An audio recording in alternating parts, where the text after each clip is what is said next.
Hey everyone, Michael here with Hello Cupcake It's Me, and today is the Wednesday check-in. It is March 6th, 2024, 2024, and thanks for checking in with me. If you haven't done so already, please hit like and subscribe, then head on over to the podcast.hellocupcakeitsme.com, and then check out the blog at hellocupcakeitsme.com, and then check out my upcoming books website, www.cdsthebook.com. So, technically, while I'm recording this, it is 11:32 p.m. Tuesday evening, and really can't get to sleep right now. I'm all in my emotions and thinking about shit, and had some kind of upsetting news tonight at the bar. One of my favorite bartenders she gave her 2-week notice, and I'm really kind of upset about that because I was really starting to like her and like just having really interesting conversations with her. And so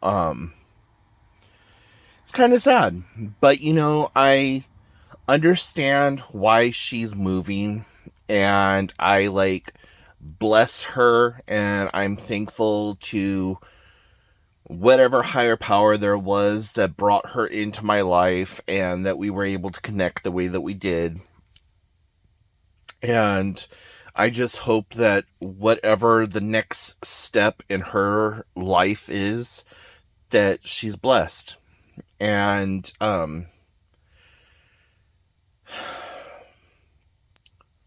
Saturday, I got some news that somebody from my past was murdered, and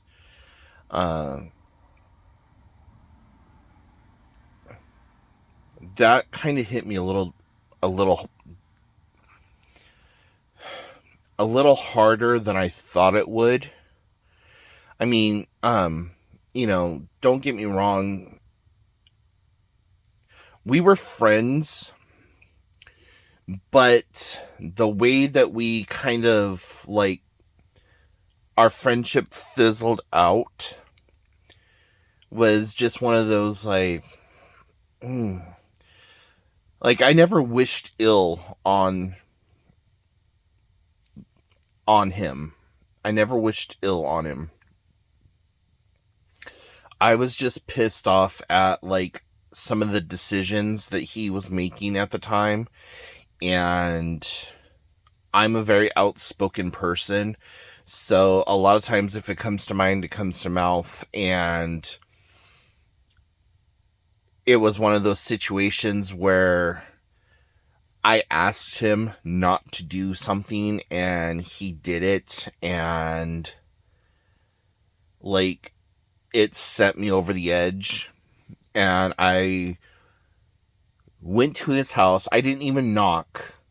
I just opened the door, went straight into the house, and punched him square in the chest, and he flew across his hardwood floor, down the hallway. And I just went off on him, telling him calling him everything but his name. And this was something that could have completely been avoided, but, whatever. Looking back at it, hindsight, I took things too far, but, regardless, I didn't want ill for for him, and so finding out that he was murdered, really kind of hit me beg differ. And I was just like, well, fuck. So, and it was kind of interesting because 6 months ago, I was telling my sister, man, I really need to reach out to him. It's been forever since I've talked to him. And the fact that he's now gone and I can't talk to him really kind of fucks with me. But it is what it is. So I've been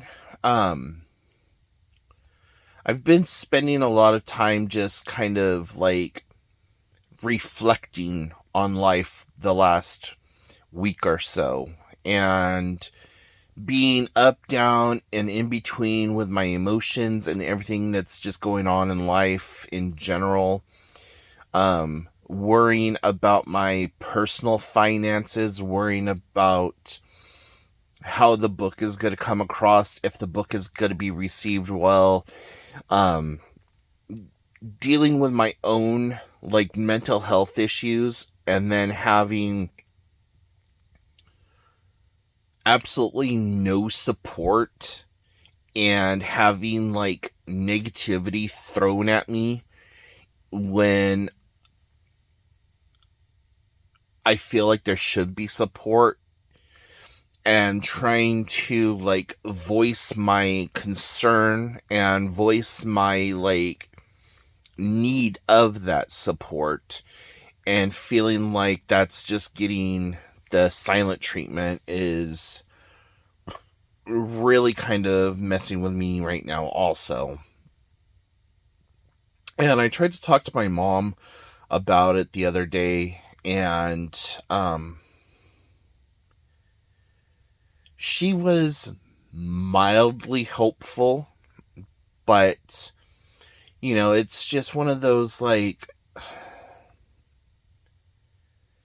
my spirit is telling me that I need to do something, and I feel so much opposition coming at me from all different angles, including like what I want in my heart is not matching up with what I want in my brain. Like I don't know. I just feel like I'm at odds with everything right now. And so I'm trying to maintain composure. I'm trying to stay humble. I'm trying to stay civil. And I'm trying to just make it through this, because I don't know if it's Mercury being in retrograde. I don't know if it is the March Madness, what the fuck it is. All I know is right now I am feeling very vulnerable and very alone and very me against the universe type situation. And for the people that are in my life, I am trying to articulate how much I love them and appreciate them. And it's kind of interesting because when someone comes up to you and says, I love you, sometimes people take that the wrong way and think that there's like a romantic notion behind it. And there might be a very small sliver of romanticism when I tell somebody that I love them, but it's more of like a deeper like type of respect and honor and whatever. So I'm trying to let those people in my life who matter to me know that I love them. And I don't think that we say it enough with enough conviction behind the words. that we're always left kind of holding the bag when something bad happens and people are no longer there, and like, I wish I would have told them I loved them or whatever else. And so I don't know if that's the Pisces hyper energy inside of me, like needing to make those connections with people around me, at the same time like feeling very alone in a crowded room. And this is very low to mid-grade depression type stuff that I'm dealing with right now. And it always happens like right around my birthday. I've noticed like the last couple of years I get really hyper emotional right around my birthday. And then usually on my birthday, it's like on the actual day I'm a little depressed or whatever. And then the next week or two after that, I'm like perfect or, okay. And I think a lot of it has to do with the people that were the foundations of my life passing away in March, April. Well, yeah, March and April. Like my grandmother, her birthday is on the 10th. My grandfather's birthday is on the 12th. And then my dad passed away at the end of April. And my other grandpa passed away 3 days later in May. Yeah, April and May. So I wasn't really that close with my other grandfather, but it was just like one thing after another. So the biggest like milestone, or the pillar of my life passing away, was my grandmother. And so I always get really mournful around her birthday. And so, like I said, I don't know where all of this emotion's coming from or whatever. And like just a little while ago, I was doom scrolling and I kept coming across like all these hyper emotional videos and just posts and stuff that people were making. And I was like, God damn it, I gotta stop this, because this is not good. This is not helping. This is not like whatever. So, part of the reason that I'm doing the video to like right now is because, I'm thinking about staying a little bit later for my, Wednesday class. There's, don't really have a class on Wednesdays, but my friends aren't going to show up until a little bit later. So I'm thinking about staying until like 9:30, 10 o'clock. And then just trying to get out a little sooner. I don't know. Honestly, thinking about tomorrow, even though tomorrow is in less than 20 minutes now, because it's now 11:46. And, I gotta get up at 6:15 in the morning to get up and get ready to go to the Y. So, I don't know. All I know is I'm going to try to stay for a few extra minutes tomorrow just to visit with my friends. And then maybe go for a walk, which I've been trying to do every Monday, Wednesday, and Friday. As soon as I get out of the Y, I park downtown and then I walk. And I've been doing about 3 blocks, give or take. Yeah, about 3 blocks one way and then 3 blocks back. And on Monday when I did that, I did it in less than 11 minutes. So I thought that was pretty awesome. And it was so freaking cold that day. Oh my god, it was so cold. I probably shouldn't be out there walking when it's freezing freaking cold and having just got out of the shower and having wet hair and all that other stuff. But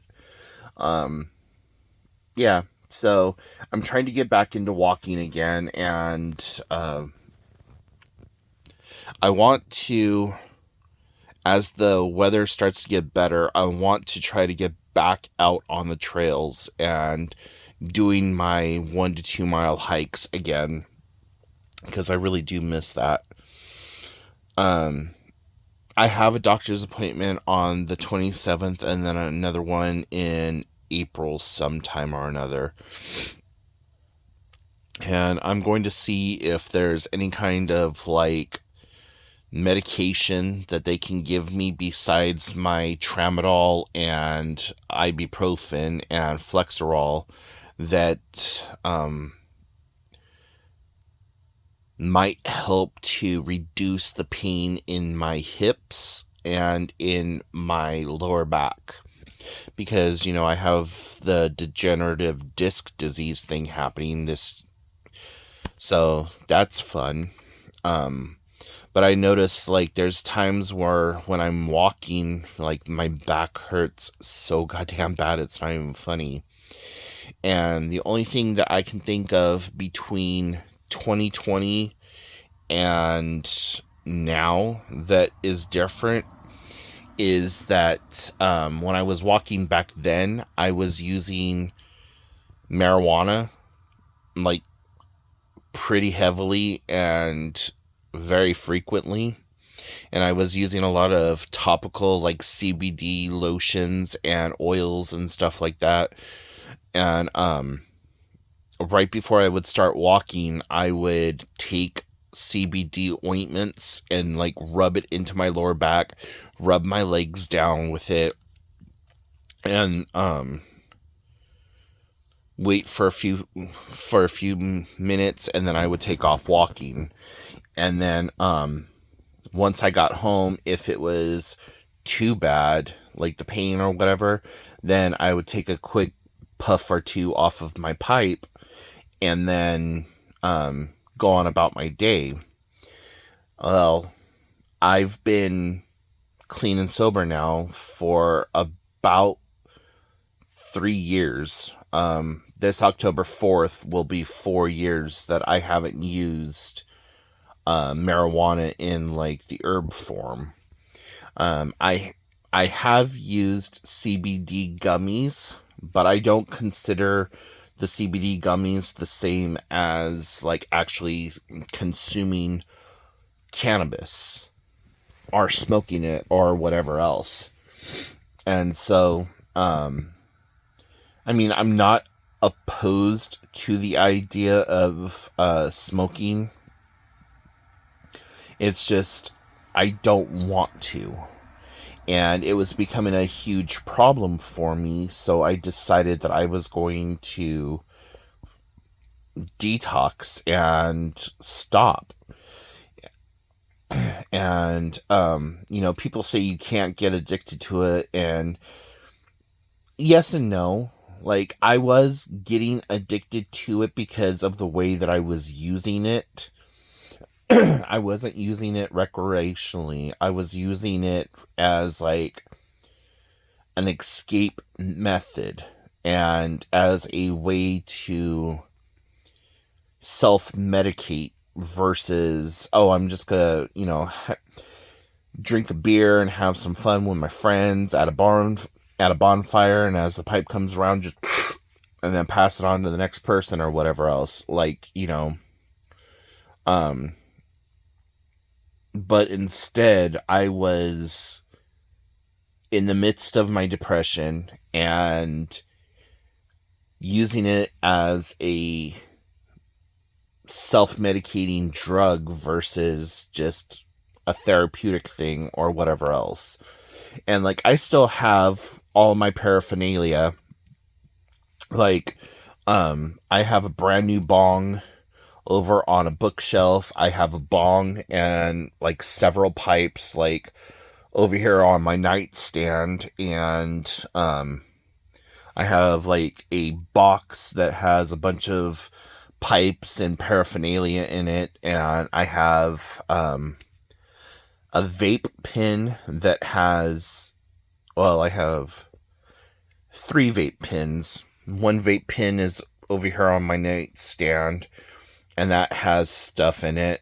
I have another vape pen that has like half of a cartridge on it, and then I have another vape pen that has a brand new cartridge on it in my kitchen, and then I have a big old nugget of weed on my desk in the living room next to another pipe. So like, I have the stuff around, I have access to it, I just don't want to use it. And I don't want to get back into that cycle of using it and literally just, abusing it or whatever else. So, if it comes back down to that's what I got to do to manage the pain or whatever, like, then high fives all around. I have this stuff. I still have my account at the local dispensary. I still get my emails from the dispensary. I can go in there and get whatever I need or whatever I want. And there's like 1, 2, 3, 4. Yeah, there's like 4 dispensaries within a 3-mile radius. So, and then, of course, I can always get the stuff directly off the streets because, well, I still know people who grow it. And I could just be like, hey, could you hook me up with an 1/8 or whatever? But, like, there again, I don't want to utilize all of that. And so, yeah. But anyways, yeah, I've just, in the midst of dealing with all of that stuff and like my friend having passed away. No, he didn't pass away. He was fucking murdered. I need to quit sugarcoating it. He was flat out murdered. So, dealing with the fact that my friend got murdered, dealing with the fact that I feel unsupported and like I'm alone on this journey, whatever I'm going through right now. I'm just trying to push through it all. And I'm sure you guys have seen my necklace. But for those of you who are new here or have never actually seen this necklace, this is the necklace that I usually keep my my insulin pump attached to. But this necklace right here is actually an urn, and it has my dad's ashes in it. And on the back of it, it says MLP and a date. I can't remember what the date is, but yeah. So my dad's ashes, they're always with me. But yeah, it's actually kind of funny and pseudo morbid. My dad was a very bad uncontrolled diabetic, and I'm diabetic, and I keep my insulin pump. So it's like, dad, insulin pump, we're all kind of connected that way, whatever. But yeah, so if you getting back onto the topic of the book, if you've been following along with like the Instagram account and my TikTok and all that other stuff, you're going to see that there's been some changes. I've been changing the website pretty much daily and adding stuff to it, taking stuff away. And so it's constantly in a state of flux. But a lot of the information that you're going to get about the book is going to be through Instagram or the website. So as I start to build up the TikTok a little bit more, like, you could go check out the TikTok and you'll find a little bit on there, but it's tiktok.com/the hellocupcakeitsme. And then the last 3 or 4 videos are book related. So and then I have some other like fun dorky videos over there. I just need to get back on that platform and kind of build it back up a little bit. And same thing with Snapchat. So anyways, but guys, I realize that this is going on 26 minutes now, so I'm going to go ahead and let you go. Thank you for listening to me ramble. If you have any questions, comments, concerns about the book, about the general state of the union, about anything, please feel free to reach out. And yeah, until next time, I will talk to you all later. Bye, guys.